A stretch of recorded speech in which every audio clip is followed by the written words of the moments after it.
Chapter 3 Slackers and Truth Seekers. When he got back to his house, Dixie forgot everything he was pondering, and he could hear Chili Sue upstairs humming. He tossed his sweater towards the couch and headed up the 11 stairs to the second floor. On his way down the hall towards his room, he kicked off his shoes, one at a time. They landed haphazardly in front of his door. He gave them one last kick and stepped into his bedroom. Chili Sue was there, sitting on the floor, reading a comic book. "Was that you that left the door open?" he asked her. Then he got quite solemn. "I'm sorry. They didn't have the game." He took a deep breath and closed his eyes. "Still, you're late." "They closed before you got there. I knew it," she said back to him without looking up. "Yeah, the game," Dixie apologized gloomily. She knew him too well. Actually, that's exactly what happened. He sat himself on the floor nearby and started rummaging through his toy chest. "I just didn't want to deal with one more disappointing thing today. It's their stupid hours on Monday." He looked out the window and sighed. "It's just as well. I can't afford blowing coins on that stuff right now anyway." As he started dumping a barrel of toy blocks, Dixie did appear to be somewhat disoriented. "I don't think I'm feeling well," he said after a while. "Well, what?" Chili asked him. She looked up and checked his face. He didn't look sick, but it appeared like he was trying hard to hide something. "No, nothing right now," he insisted. "Nothing you want to talk about?" she insisted right back. "Nah, it's no big deal."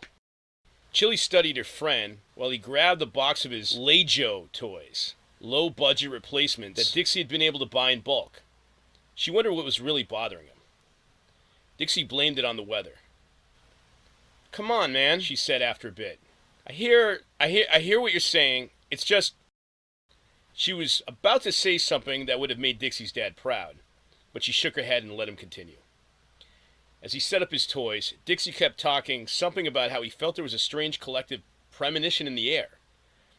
It was an interesting theory because, in an almost palpable way, Chili swore she had felt something herself.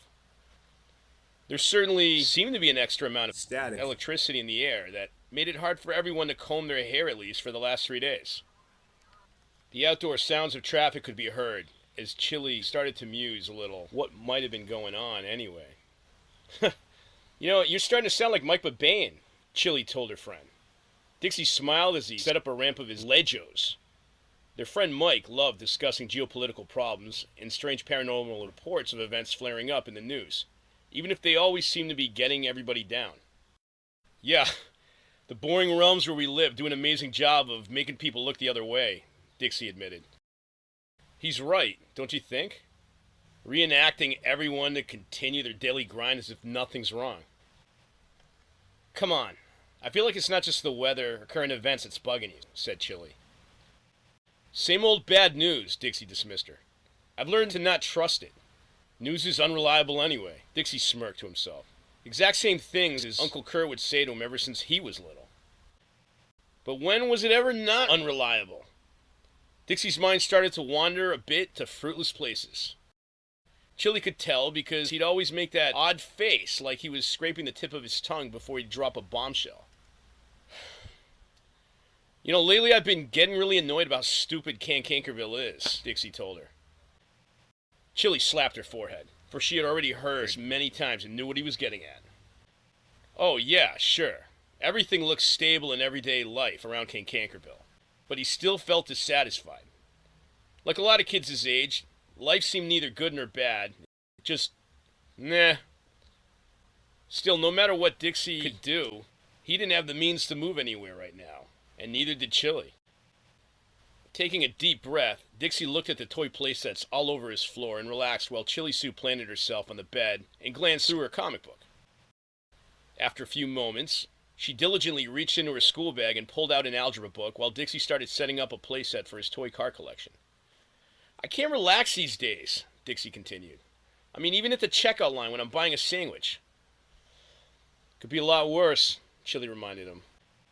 They'd just been treated to another one of Dixie's parents' stories concerning how bad everybody really had it during the second flood, unlike now. Stupid second flood, Dixie noted. Always the perfect excuse to shut everyone in his generation up. Second flood. That old pandemic some years back that had railroaded much of the known world. Thanks to it, the world now was just barely recovering into a world of some restoration, some resolution. But in many countries, too many scandals, forced vaccinations, and bad politics had soured things so bad until AI took over, as everything had become way too much of a ruckus. Dixie's lack of attention span snapped them both out of thinking about this anymore. All I'm saying, he continued, is a woman came up to me today and told me how screwed we are if we don't keep cash. Chili nodded sympathetically. She could certainly relate to the increasing encounters with strangers losing their cool everywhere. I didn't ask for the conversation, Dixie continued. Then she went on to remind me how our currency has no value anyway. Something about how it's not backed by gold standard and how working hard's pointless. She's right, but it's so depressing. Well, good thing you got an easy job doing deliveries at Bonehead's Pizza, she smiled. Yeah, now move to 3 p.m. shift, Dixie scoffed uneasily. He gave her a sidelong look as he set up another ramp. I should just quit my job at any rate. Lately, Dixie enjoyed creating monstrous traffic jams with his Lejo playsets. He would pretend one motorist would get road rage and start slamming into everyone else's car and start taking them out. This is one of the few things that did annoy Chili about her friend. It would have been cute if he was younger, but she was 25 and Dixie here was 26, and they were taking classes at a community college. Everybody had tried so hard to get back to normal, and normal still didn't seem to make sense to him. You know, both of my uncles would always talk about the same time of the second flood, Dixie continued. They'd always hope for at least this thing would, I don't know, have made people think, I guess, you know? Think, Chili pondered moodily to herself. He was scraping the tip of his tongue again, and she knew what he was getting at. You know, no matter how you spin it, Dixie, your folks aren't backing this up. Yeah, it was too bad society didn't embrace him living like this for too much longer. It had become apparent that society's mores, and most of his friends, could no longer excuse Dixie for acting more like a slacker than anything else. Actually, Chili was one of the few that took his recent philosophical rants more seriously these days. And although she liked this new existential side of Dixie, she hated thinking she might be enabling him. Why do you play with toys? She asked him. She already knew the answer. Hey, this is cheaper therapy than other things, Dixie insisted as he continued playing with his toys. Uh-huh. Chili Sue lay sprawled out in the middle of Dixie's unmade bed. Dressed in ripped jeans and a cropped tee, her lanky build let her wear whatever she wanted. Chili was casually cool. Not cool in a typical I don't care about the system and got it figured all out, pretentious sort of way. But she possessed a unique combination of cogent self-awareness, confidence, and brilliant intuition that occasionally radiated out of her. And although these traits appeared to remain dormant inside of her most of the time, Dixie always felt safe around his friend, and couldn't help but admire her for that. She was definitely more stylish than Dixie. Laying on the bed, she reached out her long arms, extending Dixie the open algebra textbook in her hands. Oh. Oops! Dixie gulped and blushed. He had forgotten their standing study date. That's really why she was here. I guess my bad. Still, come on, we got time. Chili Sue groaned and rolled onto her stomach. Her long reddish-brown hair and 2 uneven pigtails cascaded down her shoulders. Dixie didn't want to think about the test they had coming up. Instead, he got out his blocks and constructed several more buildings for his play city. His other favorite game was pretending he was a giant monster rampaging through the city. What a nut bar you are, said Chili. She watched him stomp around his room and destroy the toy structures he had made. Chili and Dixie had grown up together. Granted, he was kind of nuts, but Chili admired his thoughtfulness and loved to bounce ideas off his inquisitive mind. As soon as the town was destroyed, Chili Sue saw her opportunity. All right, you're not going to study, I get it. Your mind's not there right now. What about a movie at least? Movie? You know, if you think about it, that's even lazier, Dixie reasoned. You're just sitting there, pretending and physically not doing anything. Come on, at least think of me. What's wrong with the comics? Dixie protested. I agree with your parents, Chili replied. Don't get me wrong. I love watching my friends destroy imaginary buildings. But we're not 6 years old, right? Look, playing with toys is much healthier than lying on a couch all night and binge watching like you do, Dixie said. You already know this. A, you're moving around, and second, it stimulates synapses in the brain for creativity much better than a film.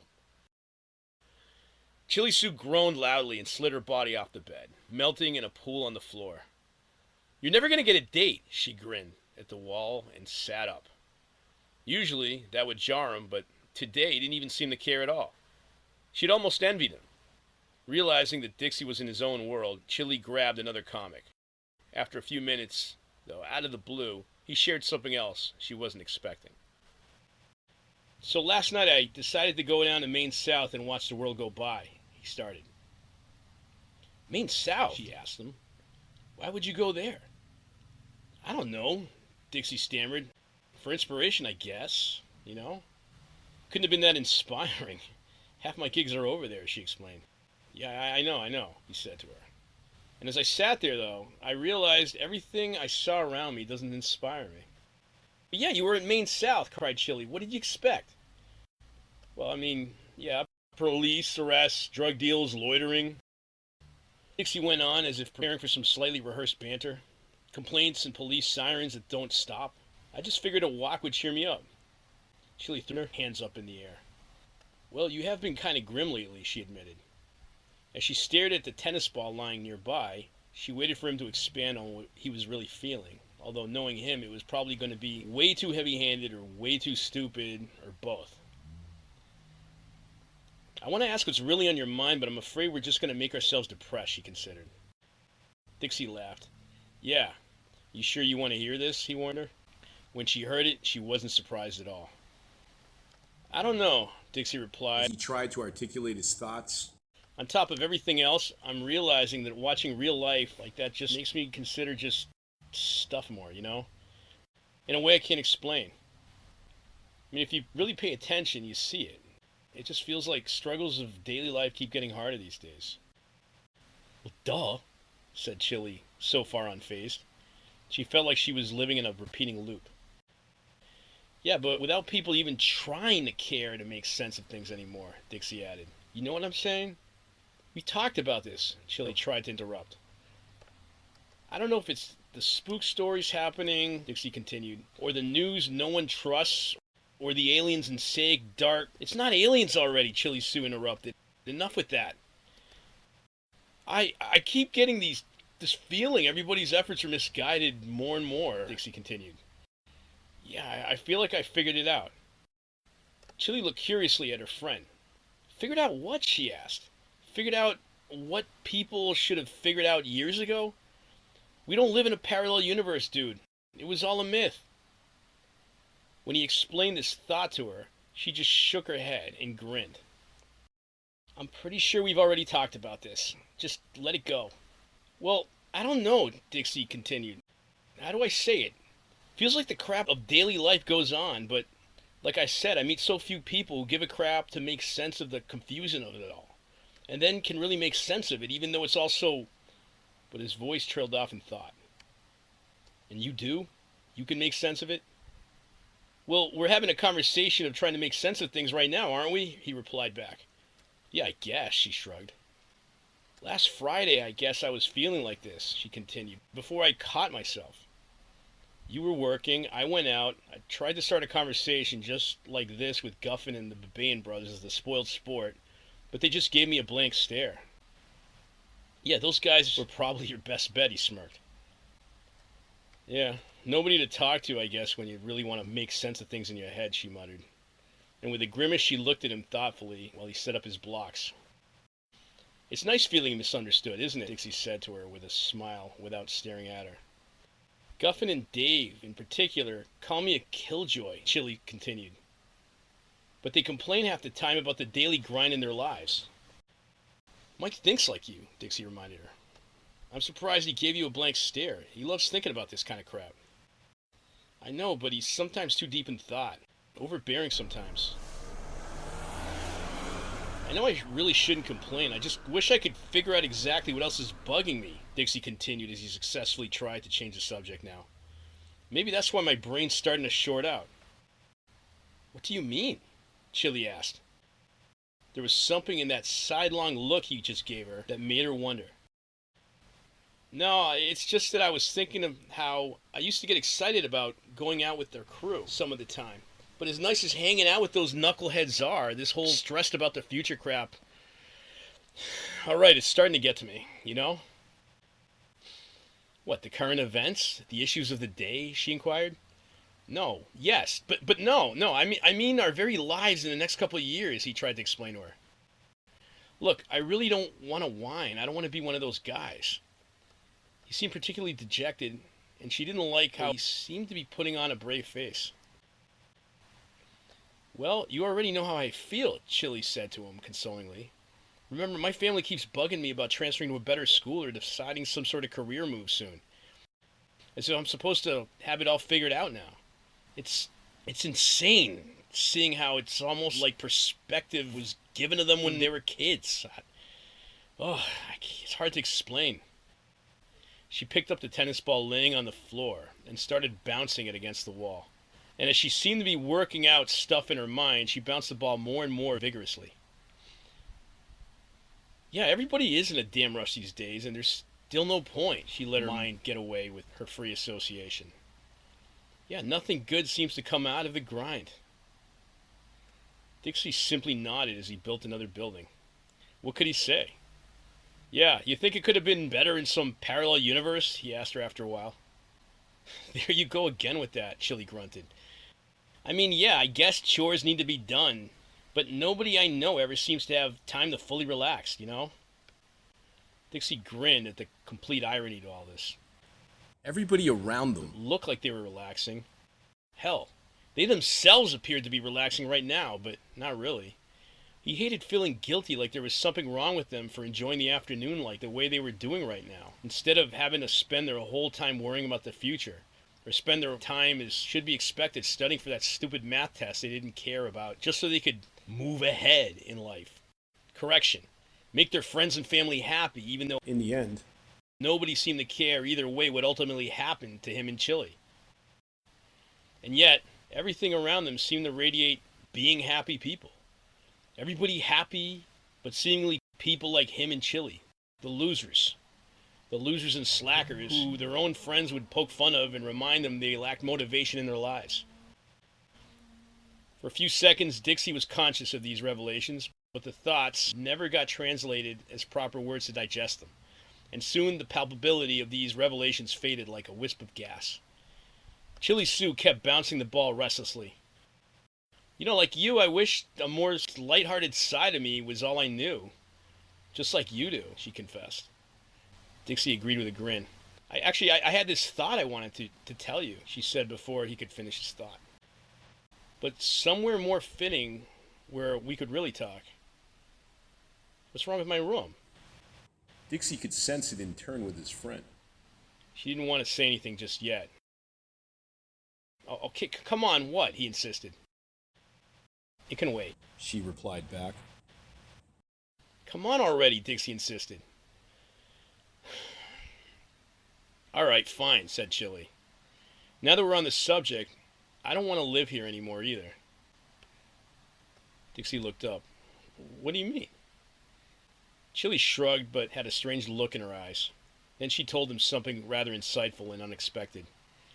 Yeah, Chili continued. I think I know what you're trying to say, right now. Or maybe just this last month, I don't know. I feel it too. Ultimately, I have no desire to live in the same boring mode most of my family seems to be living in. I really do wish your Uncle Kurt was right, she continued. And it could have been different.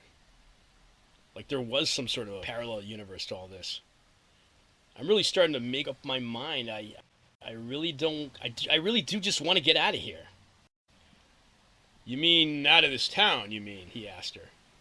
I'm guessing your mom's giving you beef again, right? Chili's eyes sunk with wariness, frustration, and despair at the same time. She just simply nodded. But after a few glimpses of tossing the ball, She articulated her thoughts much better. Maybe we should just go for a walk or something. No. Just what's on your mind? He inquired. I just feel misunderstood. dude. All the time, she said after a bit. Family barbecues and pretending that everybody and everything is so rosy, and I don't even know what's wrong with me. If this is being an adult, I want no part of it, they both said at the same time. And Chili grinned. Yeah, my dad says resilience builds maturity, Dixie said with a frustrated smirk, and that I don't have much. But just accepting a stupid way to exist without questioning it can't be right either. I just don't want to work 60 hours like they're both working. Not having time for anything they wish they... Yeah, I don't know. Great, said Chili Sue. She now felt just as gloomy as Dixie. All this self-inducing bad habit of making themselves depressed. She kind of wished they could both figure out how to get out of these mental ruts in their head. Maybe you just shouldn't talk at all. You're right. We're better off when we don't think too much, she said to him. We need to go to Crow Hill. Probably soon. Some fresh air might be a good idea, Dixie agreed. Crow Hill was a 200-foot cliff west of the city that proved a beautiful place to just stare at the countryside, and it provided an amazing view of the entire city. And it was their little fortress of solitude. It was the best place by far to clear their heads. It shouldn't feel this reckless, Chili admitted. Are we really being super dramatic again? Are the Babayan brothers right?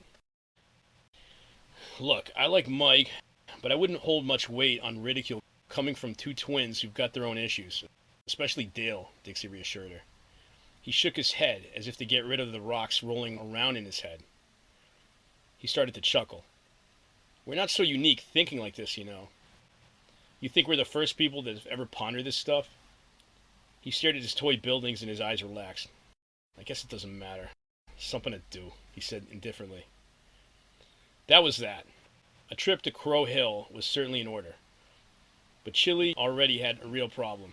Deep down, she knew that part of the problem was that she kept letting herself get distracted with these existential problems instead of solving the one monkey she wished was immediately off her back right now. Studying for that stupid algebra test.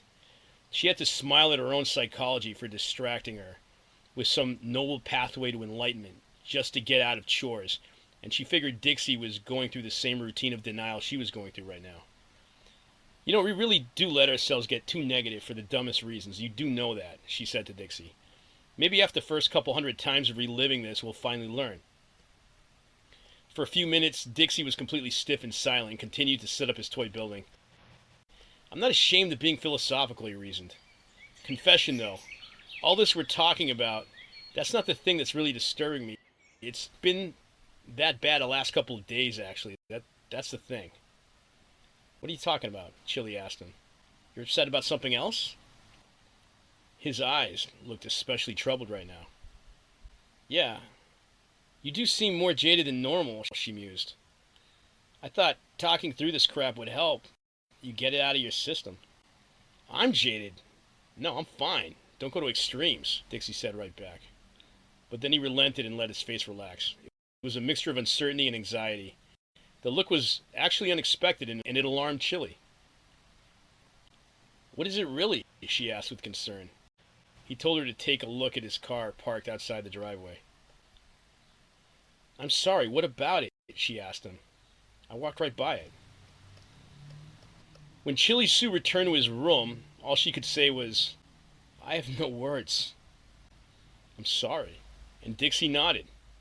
She wanted to give him a hug, but he seemed aloof for the time being. After a few seconds, they resumed their activities as if there was nothing else to say about the matter. Why didn't you just tell me when you walked in? She finally asked. I didn't want you to feel as bad as I'm feeling right now, he said with a struggle. I mean, I know you've been sort of bummed lately yourself, and I figured sooner or later you'd see it. It's not like any of us can do anything about any of this right now. All this crap happening, you know?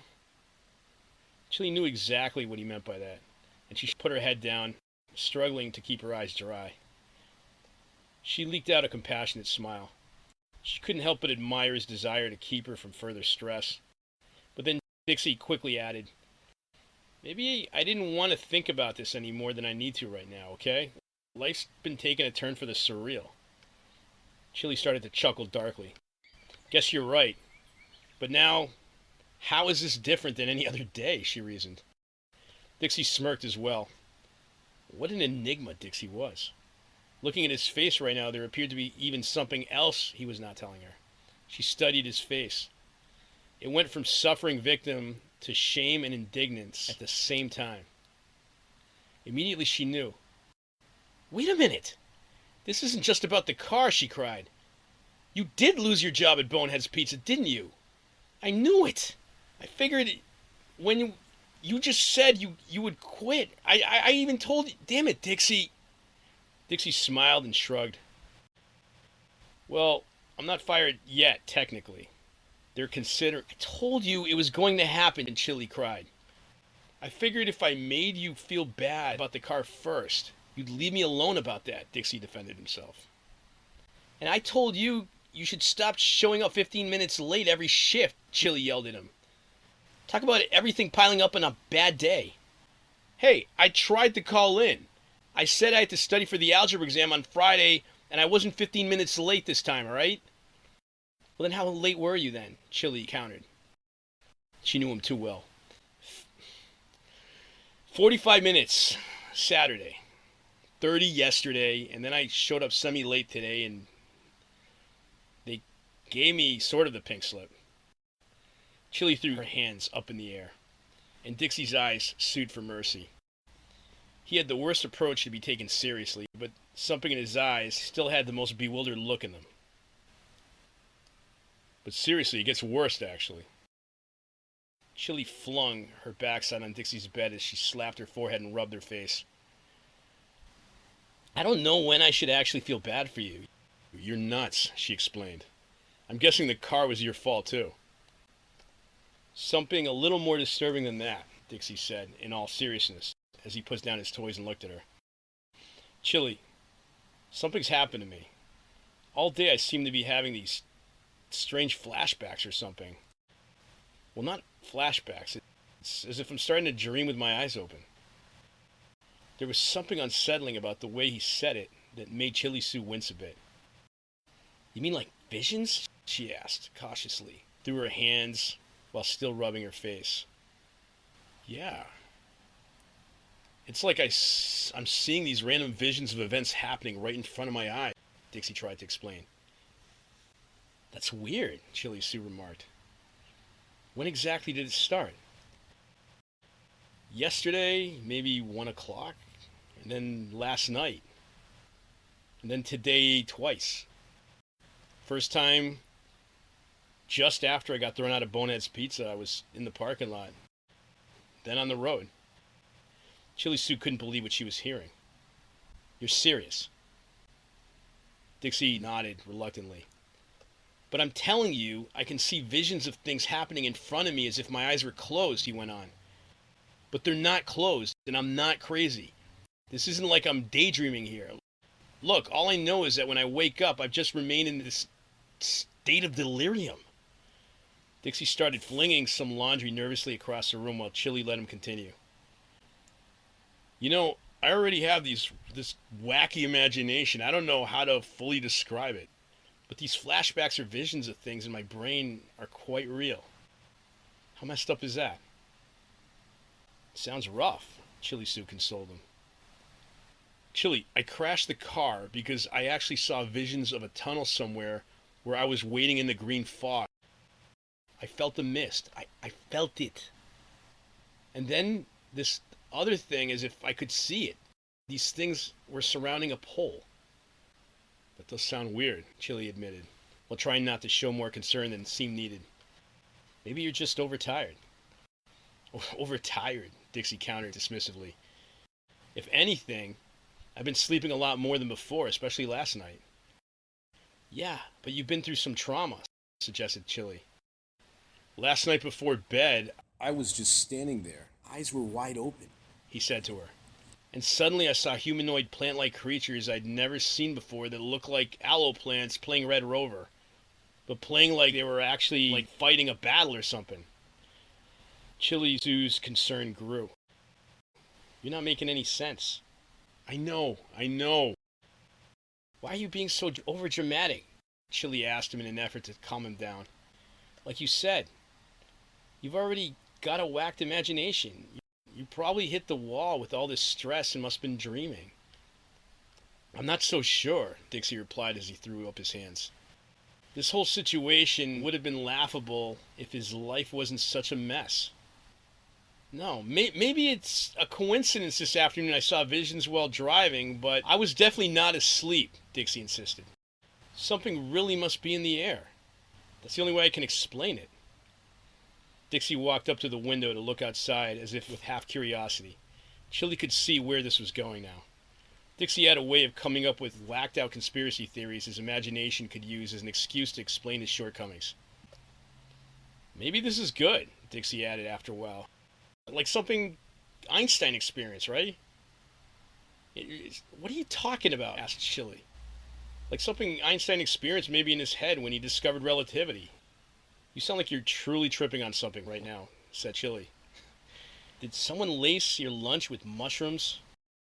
But Dixie ignored her as he kept speculating.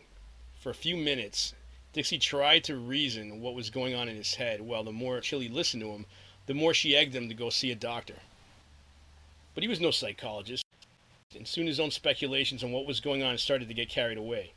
He appeared surprisingly cheerful, suddenly, despite his solemn mood earlier. Yeah, maybe Einstein had similar visions due to some jolting experience, he mused to himself. You're not turning into a genius, Chili replied. Yeah, but then one day maybe a brick hit him, Dixie went on, thinking to himself, out loud. A brick hit him on the head and it gave him amnesia and he forgot all about it. Maybe the relativity discovery was all he had left. What in the world? Remarked Chili Sue. All sympathy aside, acting like this is why no one takes you seriously. She said to him as she put her hand on his shoulder, and he stood still as stone and continued to look out the bedroom window, despite. Then he looked around. Blocks and toy cars strewn about his feet. Chili studied his face for a clue, but could not remember ever seeing him this earnest about anything since admitting his fear of being in crowded parking lots. You're serious, then? That's what you're telling me? Chili asked him. Yes, he cried as he turned and looked her in the eye. I'm serious. Wait a minute. Going back to getting fired from Bonehead's Pizza. I didn't get fired. Do your parents know about that? She continued quietly. No, not yet, Dixie muttered. Because I'm not technically fired. Yeah, yet, she scoffed. And they obviously don't know about the car. Your parents, I mean. And on top of that, you still haven't studied anything for this stupid exam, she pondered. The constant reminder of the algebra exam coming up on Friday wasn't comforting. Dixie wished he had the skills to not just worry about this math responsibility, but just so much more. But every time a bunch of numbers were thrown in front of him, it seemed like he was reading hieroglyphs. I'll study tonight, he declared. Look, forget everything else. We can bring our books to the Spoiled Sport and study there. How about I meet you in 2 hours? I'd like to go to Crow Hill and map out your brain more, she confessed. But that's probably a good idea. As I headed downstairs to raid the fridge, Chili Sue let the intense conversation she had just had filter in her head. Maybe you really should go see a doctor, She said, as she helped herself to a cup of juice. That sounded like a concussion you might have had. You know how I feel about doctors, Dixie barked back. Hell, you know how you feel about them. Chili's heart rate went up at those words. What a stupid place they lived in. No faith in the scamming medical industry here, the news, no faith in pretty much people in general. Sorry, said Dixie. He forgot how sensitive that topic was. You staying for dinner? Chili Sue shook her head. I would if your mom's making quiche. Forget it, never mind. My parents asked me to dine here with them tonight. She did agree to regroup with him tonight, though, and crank some study. But deep down, she wanted to know more about what was going on in the head of her crazy friend.